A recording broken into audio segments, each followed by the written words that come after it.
అలా చూసినప్పుడు మనం ఎక్కడ ఆపుతాము అనేది కొంచెం గమనించడం కష్టం అవుతుంది.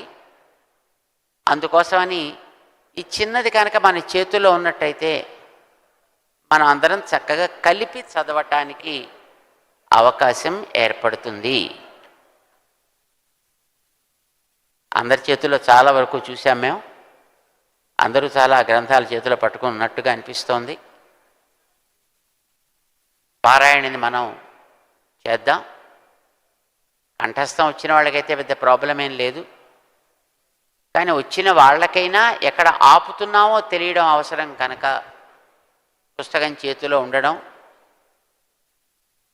మధ్యలో ఎప్పుడైనా ఒకవేళ కొంచెం మనకి పారాయణ చేస్తూ చేస్తూ అలా చిన్న యోగంలోకి వెళ్ళామనుకోండి,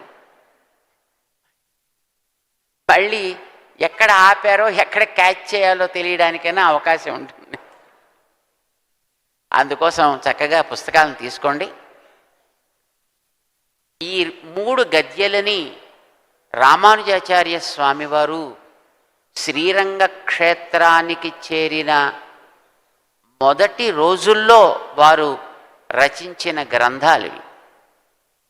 దాని మీద రకరకాల అభిప్రాయాలు ఉన్నాయి. కొంతమంది వారు మిగతా గ్రంథాలన్నీ అయిపోయిన తర్వాత రచించినవిగా అంటారు. కానీ రామానుజాచార్య స్వామి వారిని రంగనాథుడు శ్రీరంగానికి పిలిపించుకున్నాడు. మా ఆలయాన్నంతటి మీరు కాస్త సరిచేసి పెట్టండి అని. కానీ అక్కడ వాళ్ళు ఎవరు దానికి అంగీకరించే రకాలుగా లేరు. అలాంటి వాళ్ళ దగ్గర తనకి గ్రంథాల మీద కానీ దైవపు స్వరూప స్వభావాల విషయంలో కానీ ఉండేటటువంటి అధికారం, అంటే తనకి ఉండేటటువంటి జ్ఞానం ఎంతటిది అనేది నిరూపించుకోవలసినటువంటి పరిస్థితి అప్పట్లో మొదట్లో ఉంది వారికి. ఎందుకంటే వారు సన్యాసిగా వెళ్ళినా అక్కడ వాళ్ళంతా ఆయన అబ్బో మీరు చాలా గొప్పవారు వచ్చేసారు రండి అని అట్లాగా అంగీకరించే స్థితి అక్కడ లేదు.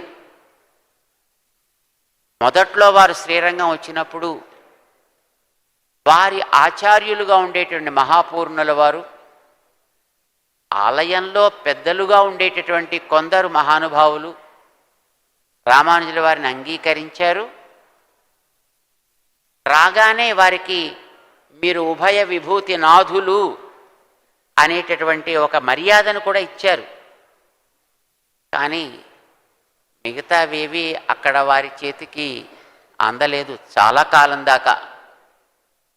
వారు మొట్టమొదటిలో కొంచెం అక్కడ శ్రమ పడవలసి వచ్చింది. మనందరికీ తెలుసున్న వారి చరిత్ర మనం కూడా చదివి ఉంటాం.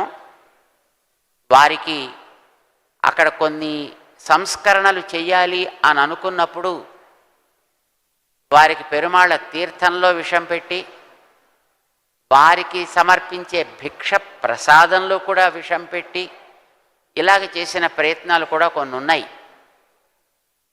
అంటే ఎవరైనా సంస్కారం చేస్తూ ఉంటే, ఒకదాన్ని రిఫార్మ్ చేస్తూ ఉంటే అంత సులభంగా ఒప్పేసుకుంటారేంటి ఎవరైనా?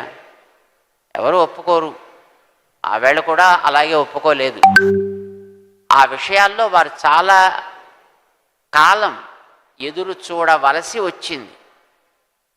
నిన్న మనం పారాయణ చేసినటువంటి రామానుజ నోత్సందాది ఉందే, దాన్ని రచించినటువంటి పెద్ద ఆయనే మొదటి అడ్డు. ఆయనే అసలు మొట్టమొదటి ఒప్పుకోలేదు వారి విషయంలో చాలా కాలం.